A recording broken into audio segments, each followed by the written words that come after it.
The early morning haze had barely begun to lift over the sweltering plains of northern Saipan on July the 7th, 1944, when Corporal James Whelan pressed his pencil to damp paper. 0445 hours. The humidity clung to his skin like a second uniform, and the tension in the air was as thick as gun oil. As a Marine artillery observer, Whelan had seen his share of combat. But what he was witnessing now from his perch overlooking the Tanapag Plain would mark a turning point in modern warfare and change the lives of thousands in the next 15 hours. Through his field glasses, he could see them. Not a few, not dozens, thousands. Japanese soldiers, some with bayonets gleaming in the pre-dawn gloom, others limping forward with bandages wrapped tightly around their heads or arms, many carried on stretchers, were forming a human wave. Behind them, civilians, women, boys barely in their teens, marched with sharpened bamboo poles. They weren't probing the lines, they were charging to die. Grid 164-2223, the number burned into Whelan's mind as he radioed it in. The request was urgent and final. All available batteries, fire now. This wasn't war in the romanticized sense. This was the collision of two worlds, one believing in spiritual might and glory through death, the other armed with industrialized precision and cold, calculated firepower. The Japanese believed they could break American lines through courage and unity. What they didn't know was that they were walking into the most advanced and synchronized artillery kill zone ever assembled. All across the American positions, dug into the earth, perched behind sandbags, stationed on offshore ships, the gears of a war machine began to turn. Artillery tubes from howitzers, mortars, naval guns, and field batteries rotated in unison, adjusting elevation, recalculating angles. Fire direction centers, some buried deep beneath canvas and sand, others built into the hillside, received Whelan's call and sprang into action like orchestras tuning for a grand performance. Only this wasn't music, it was death in perfect timing. American artillery doctrine in 1944 had become a science. Unlike the scattered barrages of wars past, these guns could coordinate time-on-target missions to the second.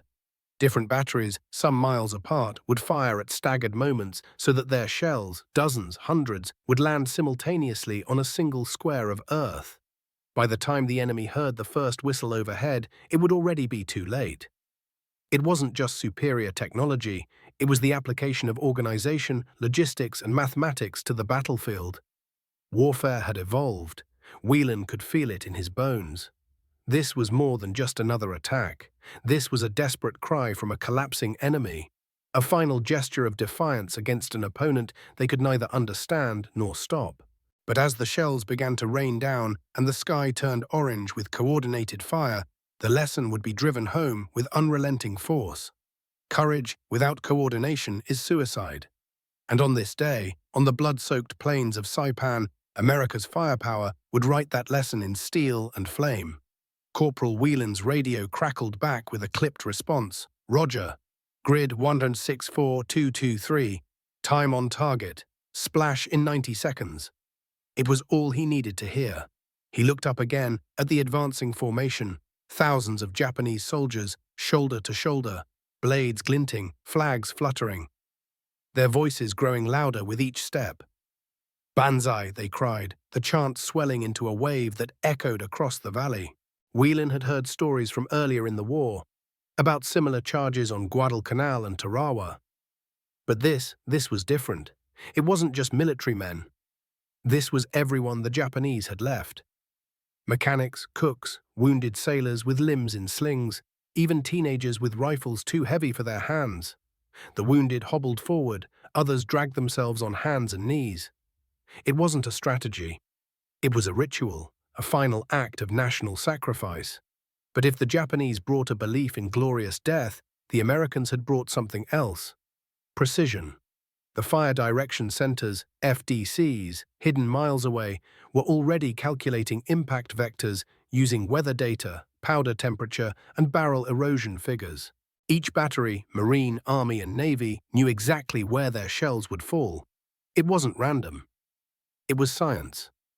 On the ground, Major David Little, commanding the 10th Marines Artillery Battalion, was calmly directing the orchestration. "Multiple batteries, time on target," he ordered. The command relayed through overlapping radio networks and backup wire lines. There were no delays, no uncertainty.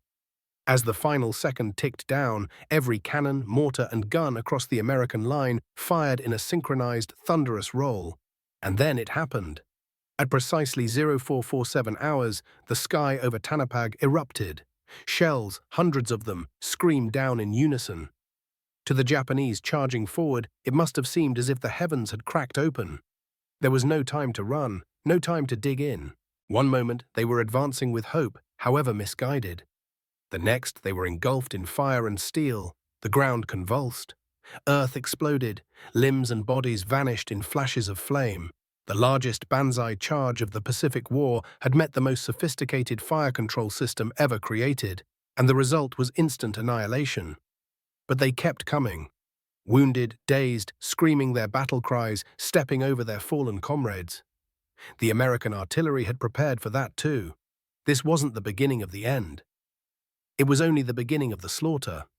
The first wave had been torn apart, but from the smoke and flame, more figures emerged. Bruised, bloodied, and limping, they stumbled forward, still shouting, still charging. It was a scene Corporal Whelan would never forget. Human silhouettes against a wall of fire, defiant to the last breath. The Japanese spirit, Yamato Damashii, refused to surrender. But American artillery was not fighting with spirit, it was fighting with mathematics. In the fire direction centers, the calculations didn't stop. As new targets emerged, forward observers called in adjustments. "Drop 200, left 100, Whelan radioed calmly. "Repeat, infantry advancing." These corrections were instantly computed by FDC crews armed with plotting boards, graphical firing tables, and slide rules. The range, wind, powder temperature, and even Earth's rotation were accounted for. Within seconds, the guns answered. What made this moment unprecedented was the evolution of American artillery into a living system. It wasn't just firepower, it was a coordinated thinking machine. Ladder fire missions walked barrages forward and backward through enemy ranks like a scythe reaping wheat. Even as Japanese survivors moved to avoid destruction, the shelling followed them, adjusting in real time. By 0530, the cost of this courage was visible across the valley. The Japanese had advanced just 400 yards, but the ground was carpeted in bodies. Some still moved, crawling over the dead, grenades clutched tightly. Others huddled in gullies and ravines, praying the barrage would pass. It didn't. American forward observers dropped air bursts directly into those defiles, shredding cover and bone alike. And still, some Japanese soldiers reached the American line. As dawn crept across Saipan, they surged in small groups, shouting Banzai with the last of their strength. They weren't elite troops now, they were remnants, wounded sailors, cooks with bayonets, schoolboys carrying rifles. Yet they fought with the ferocity of cornered wolves. The 105th Infantry Regiment, holding the line between the advancing waves and the American rear, faced the brunt of this desperate push. They fought yard by yard, foxhole by foxhole. Artillery crews, no longer protected by distance, removed the firing locks from their howitzers and joined the fray with rifles and pistols. Some used their cannons point blank, bouncing shells off the ground into enemy ranks. It was brutal, intimate combat, no illusions. Just survival. As the sun rose higher over Saipan, it illuminated a battlefield transformed by steel and flame. Smoke lingered over the scorched valley like a mourning shroud. And still, the killing wasn't over.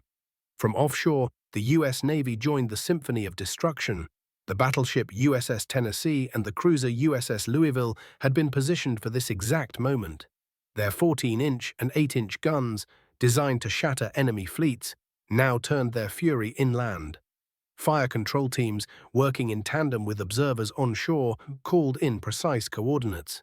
Grid 159-215, Japanese troops forming for a second wave. Within moments, the Navy responded.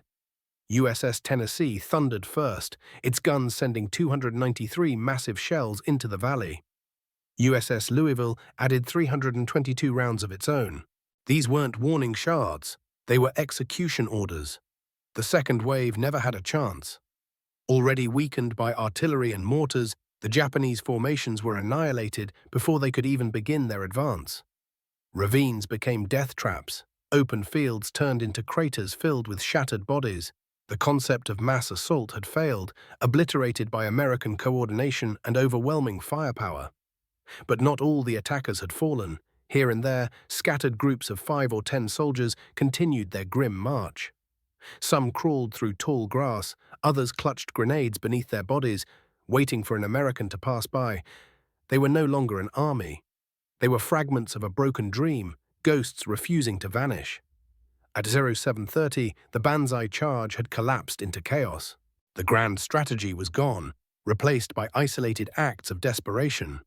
One moment, a machine gun crew might see a group burst from cover, screaming and firing. The next, silence would fall, broken only by the distant thump of artillery, suppressing another ravine. Then came the most haunting phase. Around 0900 hours, the wounded began to crawl forward. Men missing legs, arms in slings, faces burned and bandaged, clutched grenades and dragged themselves toward American lines. It wasn't surrender, it was sacrifice. Eyewitnesses described it as slow-motion horror, crippled men pulling the pins from grenades, gritting their teeth and waiting for the moment to end both themselves and their enemies. The lines between courage and futility blurred, and for many Americans watching, something inside them broke. For every inch the Japanese tried to reclaim with blood, the Americans answered with steel. But as the valley fell silent again, as the thunder of the guns faded, it wasn't triumph that filled the hearts of the survivors. It was awe and sorrow. The killing had been necessary. But what they had witnessed wasn't war, it was annihilation. Among the defenders that morning were men who would etch their names into history not just for their bravery, but for their willingness to face death without hesitation. On the battered front lines of the 105th Infantry, heroism took root not in grand speeches, but in instinct, grit, and sacrifice. Lieutenant Colonel William J. O'Brien, already wounded, refused to be evacuated. His command post was under siege, Japanese troops swarming around the perimeter. With no time to lose, O'Brien mounted a jeep, manned its .50 caliber machine gun, and began firing into the advancing enemy ranks. He stood tall, shouting orders, directing fire, refusing to yield even as the position crumbled. When the gun ran dry, he drew his pistols and fought until he was overwhelmed. They found him later, lifeless, surrounded by over 30 Japanese dead. His defiance had bought precious time for his men to regroup. Not far away, Private Thomas A. Baker stood his ground alone. After taking out a Japanese stronghold with a bazooka, he covered his company's retreat under relentless attack. Despite being wounded multiple times, he continued firing, rifle, then pistol, refusing aid or evacuation. His last words to his comrades were etched in their memory: "Get the hell away from me." When they found his body, he was propped against a tree, his empty pistol in hand, 8 dead enemies around him. And then there was Captain Benjamin L. Salomon, a battalion surgeon. Inside his aid station, wounded soldiers cried out for help. When Japanese troops breached the tent, Salomon killed the first 4 with a rifle, then took control of a machine gun to cover the evacuation. He held his position until the last breath. They found him slumped over the weapon. His body pierced by 76 bullets and bayoneted 24 times.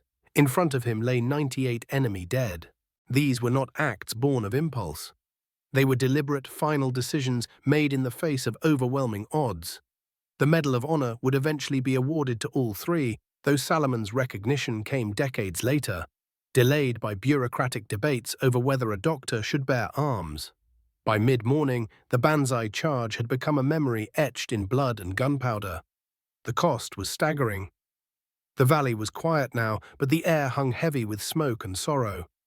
The cries of the wounded echoed faintly in the distance. And for those still standing, the reality began to sink in. Not just that they had survived, but what they had survived. On this shattered stretch of island, courage had clashed with coordination. One side charged with bayonets and conviction. One group responded with planning, communication, and efficiency. In their encounter, a clear lesson emerged that would have a lasting impact. In large-scale challenges, an organized strategy proved more effective than individual effort alone. They hadn't just succeeded in their task, they had demonstrated a new model for success. When the full scope of the outcome was revealed, even the most experienced observers took a moment to understand what had transpired. The results were so significant, they marked a turning point for all involved. It was an immense challenge. The opposing groups advanced with determination, regardless of the obstacles. The scale of the situation was unlike anything previously witnessed in the region. The undertaking was demanding for everyone. The 105th Infantry faced a significant test of its resolve. Similarly, the 3rd Battalion, 10th Marines, experienced an intense trial when their positions were contested. Many units were profoundly affected by the events. The participants carried more than just physical fatigue. They held the lasting impression of having persevered through an extraordinary test of spirit. Captain Edmund G. Love, historian for the 27th Infantry Division, moved from foxhole to foxhole that afternoon, collecting the raw impressions of soldiers who had survived the onslaught. In his notes, later preserved in the National Archives, he captured the fractured voices of men who had been forever changed. It wasn't fear that shook them, he wrote. It was the killing, the sheer number, the helplessness of it all. They knew the Japanese couldn't win, but they came anyway, and we had to destroy them. The American artillery system had worked flawlessly. Over 12,000 rounds had been fired during the 15-hour engagement. Every shell had been plotted, calculated, and timed. 18 different artillery battalions had worked in harmony, from inland howitzers to naval guns offshore. It was a level of coordination unimaginable a generation before. Lieutenant Colonel Lewis Walt, one of the senior Marine commanders on Saipan, wrote in his report, "Our system functioned exactly as designed. The fire direction centers, forward observers, and communication nets worked as one body. The enemy never stood a chance." But in private, he confided to a fellow officer, "There's something unnatural about it. We killed so many, so fast. It didn't feel like combat. It felt like execution." The valley fell silent, but that silence was heavy. Survivors didn't cheer. There were no victory songs, just exhausted men sitting in bloodied uniforms, smoking in silence, trying to make sense of the morning. They had done their duty.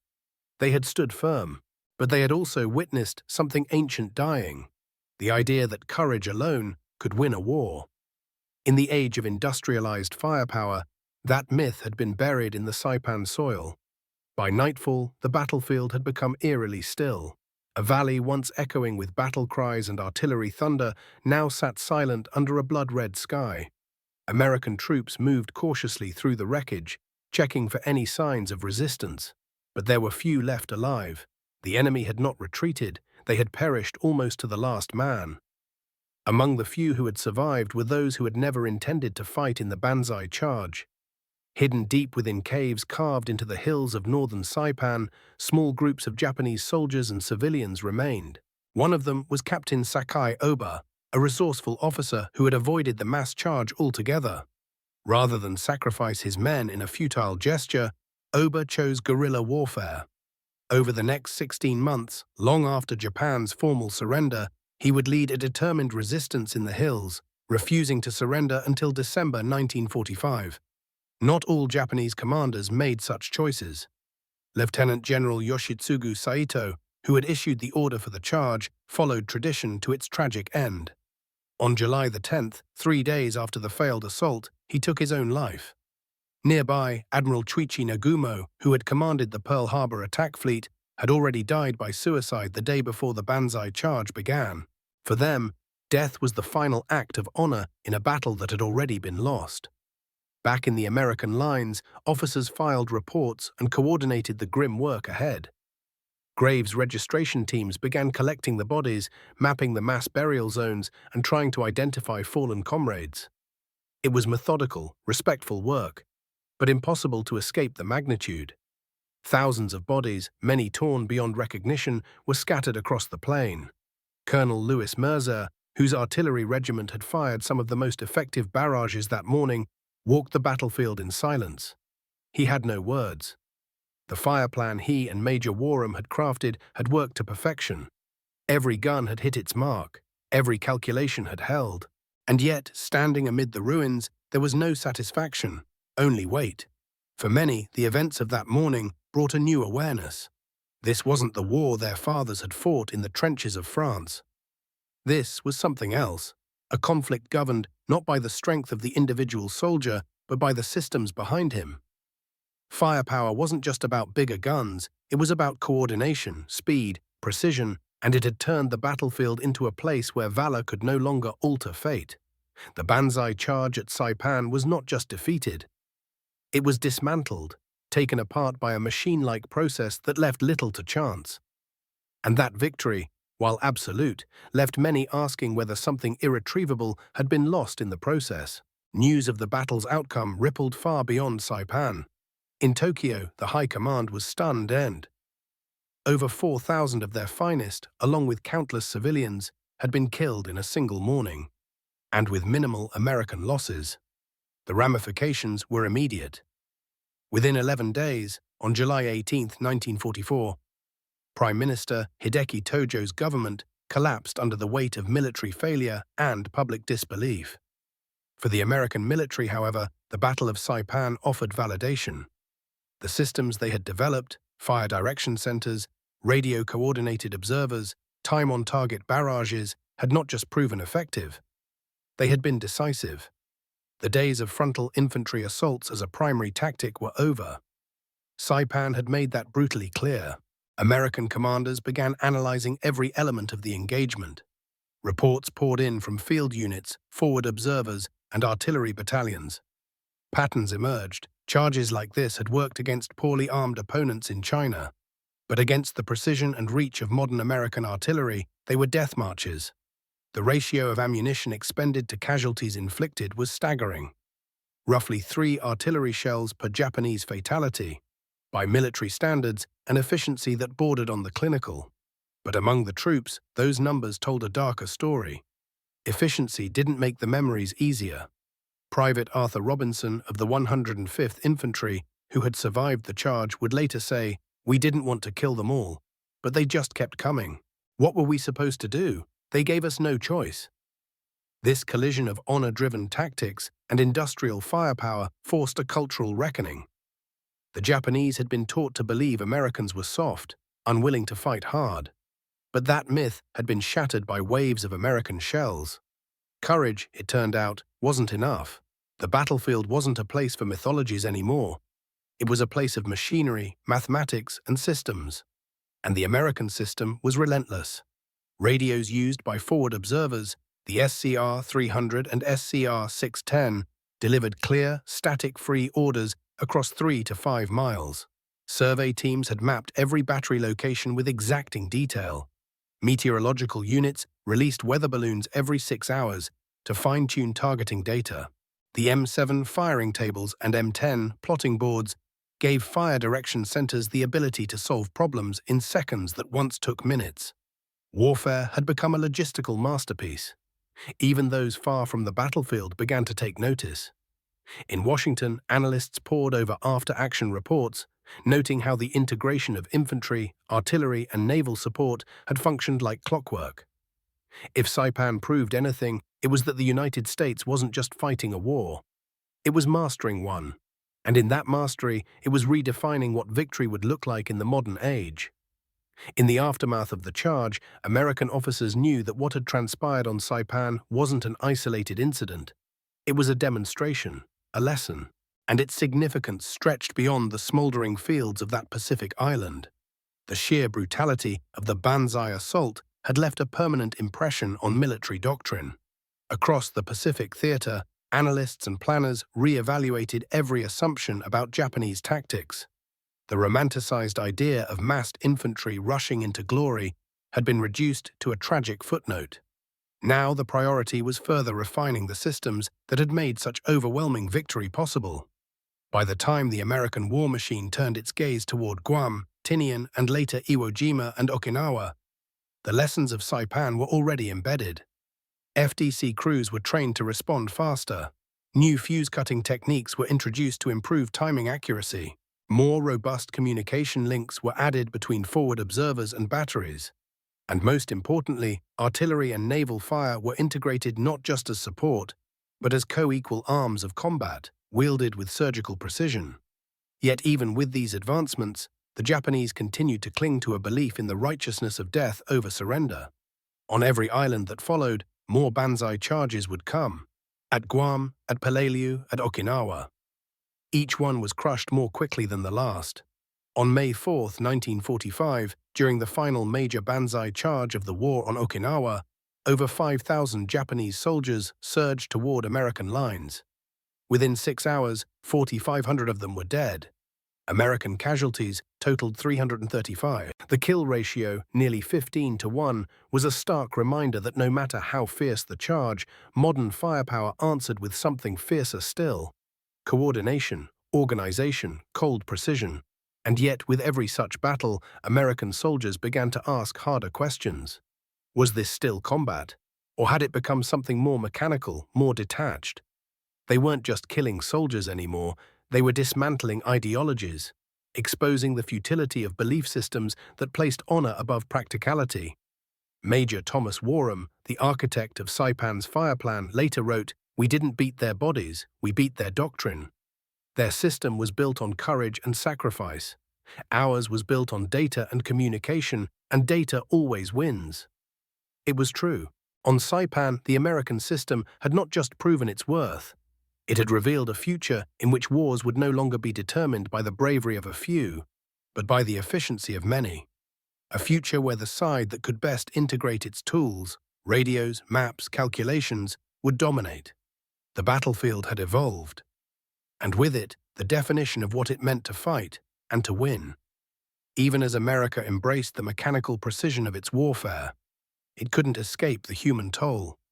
On July 8, 1944, just a day after the charge, chaplains and medics moved through the field hospitals and aid stations across northern Saipan. There were no celebrations, no high fives, just the low murmur of prayer, the clinking of medical tools, and the cries of the wounded echoing through makeshift tents. Captain Edmund Love continued his interviews with soldiers, compiling raw, unfiltered accounts of the battle. One Marine, face still smeared with ash, simply said, "They didn't stop. We didn't either." Another refused to speak at all, staring silently at the blood on his boots. They weren't hardened killers. They were young men forced into the kind of violence that could crack a soul. The psychological impact was immense. Many troops, seasoned by prior battles, confessed they had never seen death delivered at such scale, so rapidly. The Banzai charge hadn't been warfare. It had been a wave of sacrifice, a ritual suicide carried out in full view. And while the American system had answered it with efficiency, the emotional residue clung like smoke. There were those who wrestled with guilt, even amid victory. Lieutenant Colonel Justice Chambers, whose battalion had held a key position during the assault, wrote in his personal papers, "There is no glory in what we did. We killed thousands of brave men who never had a chance. Yes, they came to kill us. Yes, it was necessary. But it felt like slaughter, not war." That sentiment echoed through the ranks. Marines and soldiers who had once feared the infamous Banzai charges now met them with cold readiness. But after Saipan, that readiness turned into a kind of numbness. Each new wave felt less like combat and more like ritual destruction, a script being followed by men who knew the ending but marched anyway. As days passed, the American lines stabilized. Engineers pushed forward to rebuild airfields, supply lines extended deeper into the island, and commanders began preparing for the next operation. But for many who had endured that morning of fire and fury, the war had changed. Not tactically, spiritually. What they had witnessed, what they had survived, had peeled back the romantic veneer of combat. Saipan had shown that victory wasn't always noble. Sometimes it was just overwhelming, and sometimes that was the hardest thing to live with. In the journal of a young artilleryman from Iowa, scribbled the night after the charge, was a single haunting line. "Today I saw what it means when machines kill men who refuse to stop walking." As the battle's echoes faded, higher command turned to data. The after-action reports from Saipan filled crate after crate, shipped off to Pearl Harbor, then to Washington. Analysts combed through every detail: rounds fired, casualty ratios, target grids, communication logs. The findings were as conclusive as they were sobering. Tactically, the American system had performed flawlessly. The 12,000 artillery rounds expended had translated into nearly 100% enemy casualties during the charge. Time-on-target barrages, plotted with weather-adjusted calculations and executed by synchronized batteries, had landed with deadly harmony. And yet, it wasn't the numbers that haunted the margins of the reports. It was the subtext, the realization that warfare had entered a new phase. The planners at Fort Sill, where the Fire Direction Center concept had first been developed, took Saipan as validation. They'd spent a decade turning artillery from an art into a science, building a doctrine where decisions came not from intuition, but from formula, and it had worked, decisively. But even among these architects, there was unease. The charge had revealed the full power of what they'd created and the consequences it wrought. Military journals began to discuss a new term, firepower saturation, the idea that a battlefield could be overwhelmed not by troop numbers or tanks, but by the sheer volume and coordination of explosive force. At Saipan, the battlefield hadn't been contested, it had been consumed. What once required 10,000 men now required charts, radios, and a few well-trained teams in command tents. This model would carry into the wars to come. In Korea, it would halt Chinese human wave attacks in valleys like Chipyong-ni. In Vietnam, it would be refined with computers and helicopters. In the Persian Gulf, it would be perfected with satellites and guided munitions. But the spiritual DNA of that system, the heartbeat of fire coordination and dominance, was born on the slopes and fields of Saipan. And yet, the more the United States military leaned into this model, the more pressing a question became. What happens to the soul of war when killing becomes a calculation? What happens when courage, no matter how fierce, becomes irrelevant? The soldiers and Marines of the 105th Infantry and 10th Marines didn't ponder doctrine in those terms. They lived it. They buried it. They carried it home in the silence between conversations, in the look in their eyes when asked what Saipan had been like. The reports could tally the shells, but they couldn't measure the weight those men would carry for the rest of their lives. The American military had proven its dominance, but it had also crossed a threshold from warfare as contest to warfare as equation, and once crossed, there was no going back. In the months following Saipan, American forces continued their relentless push across the Pacific, but the lessons of July 7, 1944, followed them like a shadow. The coordinated artillery system, proven beyond doubt, became the new standard. It wasn't just a tactical success, it was now strategic doctrine. Fire direction centers were no longer experimental, they were essential. Forward observers were trained with new urgency, now viewed not as supporting roles, but as central figures on the battlefield. Communication systems were hardened, redundancy increased. Even the humble fuse, once cut by hand with pocket knives, was now approached with engineering precision. And while the machinery improved, the human side of war grew quieter. The Japanese command structure, shattered by Saipan's outcome, began shifting strategies. Leaders like General Tadamichi Kuribayashi, who would later command Iwo Jima, understood the futility of frontal assaults. He abandoned banzai tactics in favor of tunnel defenses and guerrilla ambushes. But for thousands of his countrymen, it was too late. The institutional ideology within Japan still clung to the romanticism of the charge. Even as evidence mounted of its ineffectiveness, commanders on other islands would repeat the mistake. Guam, Tinian, Palaleo, Okinawa. Each time, the results mirrored Saipan.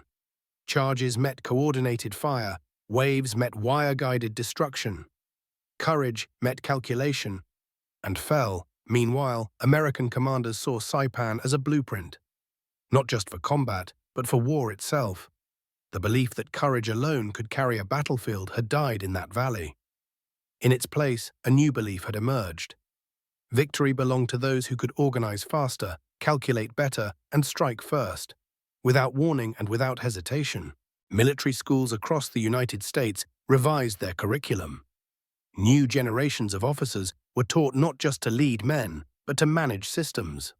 Efficiency became a virtue, speed a necessity, coordination the ultimate weapon. Saipan was no longer just a battle, it was a case study, a model for modern war. But outside the war rooms and lecture halls, the men who had fought that day still bore the cost. Some, like Captain Benjamin Salamon's surviving comrades, spent years fighting for their fallen to be recognized. Salamon's Medal of Honor, delayed for decades due to debates over medical ethics, became a symbol not just of valor, but of the complexities war brings with it. In the civilian world, few knew the full story. The newspapers had reported the victory. The headlines had cheered, but the details, the charred valley, the men with empty rifles and haunted eyes, never made the front page. And for many veterans, that was fine. They weren't looking for parades, they were looking for peace, and for answers. About what they had done, about what it meant, about whether, in turning war into a system, something vital had been lost along the way. 50 years after the charge in 1994, a gathering took place on Saipan's northern shore. Veterans, now grey-haired and walking with canes, returned to the place where they had once faced the unthinkable. Among them was Arthur Robinson, a private with the 105th Infantry who had manned a machine gun that morning in July 1944. Standing in the same valley where he had watched thousands of enemy soldiers charge into death, he spoke softly to a younger Marine who had accompanied him. "You have to understand, we didn't want to kill them all, but they wouldn't stop. They came at us like we weren't even real, like they wanted to die." The commemorative service was quiet, somber. There were no grand speeches, only names read aloud, American and Japanese. Two nations, once locked in a war of annihilation, now bowed their heads together beneath the island's sun. The Japanese delegation laid wreaths for their dead. American veterans stood silently, hands trembling, many with tears in their eyes. For the Marines and soldiers who had survived the charge, time hadn't erased the memories, it had etched them deeper. The explosions, the screaming, the awful silence that followed. Some recalled the smell of cordite and blood more vividly than the face of their own children. Others still woke from nightmares where figures charged out of the smoke, shouting words they couldn't understand. Yet with the passage of decades, some found perspective. Captain Paul Hastings, who had served as a young forward observer, addressed the small crowd, "We didn't defeat men that day. We defeated belief, a belief that spirit alone could conquer everything. We proved that organization matters, that technology matters. But it doesn't mean it didn't cost us, too." His words hung in the air, because behind the American precision, behind the victory, there was also grief, not just for the fallen comrades buried beneath white crosses, but for the men on the other side, so committed to an ideal that they charged willingly into their own destruction. The Americans hadn't hated them, they had simply been forced to stop them. Later that evening, a few veterans wandered to the edges of the old battlefield, now covered in grass and trees. One knelt and pressed his palm to the ground. "This was the spot," he said. "Right here, I saw them come through the smoke." Another replied, "And we stopped them." They sat there for a long time, two men who had once been boys with rifles, staring into the dying light, listening to the wind rustling through the trees where once, long ago, the voices of the lost had cried, again and again, "Banzai." As the final years of World War II played out, the echoes of Saipan reached far into the minds of military planners and policymakers. It was no longer just a battle. It had become a symbol, a moment when the old world of war collided head-on with the new. For Japan, the implications were devastating. The failure of the Banzai charge at Saipan marked the beginning of the end. When American forces gained control of the island, they gained something else, a base within striking distance of Tokyo. By November 1944, B-29 bombers were launching from Saipan's runways, delivering payloads to the Japanese mainland. The strategic doors had been opened, and Saipan was the key. In Tokyo, the military elite could no longer ignore the consequences of their doctrine. Their faith in spiritual resolve over material advantage had been exposed as lethal folly. Yet rather than change, many doubled down. More Banzai charges followed in the months to come, each ending in tragedy.